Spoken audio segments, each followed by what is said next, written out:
రాష్ట్రంలో ప్రభుత్వం కాలేజీలకు ఫీజు రియంబర్స్మెంట్ చెల్లించక బకాయిలు అలాగే ఉండిపోవడంతో కాలేజీల యాజమాన్యాలు మాత్రం అల్టిమేటం జారీ చేశాయి. ఫీజు చెల్లిస్తేనే కాలేజీకి రండి. అలాగే ఇట్లా ప్రభుత్వం ఫీజు చెల్లించక లేకపోతే ఆ ఫీజు చెల్లించే స్తోమత తల్లిదండ్రులకు లేక పిల్లలను పనికి పంపిస్తూ ఉండడంతో జగన్మోహన్ రెడ్డి గారు చెల్లించిపోయి ప్రభుత్వాన్ని ఆయన ఎక్స్లో ట్వీట్ చేశారు. ఖచ్చితంగా పేద విద్యార్థుల జీవితాలతో ఆడుకోకుండా ఆ పేద విద్యార్థులకు ఫీజు రియంబర్స్మెంట్ కాలేజీలకు చెల్లించి ఆ పేద విద్యార్థుల భవిష్యత్తును మాత్రం ఆదుకోవాలని చంద్రబాబు నాయుడు గారిని వేడుకున్నారు.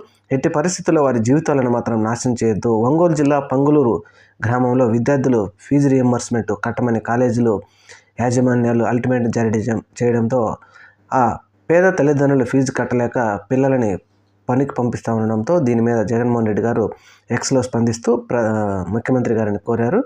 ఫీజు రియంబర్స్మెంట్ ఎట్టి పరిస్థితుల్లో కాలేజీలకు చెల్లించమని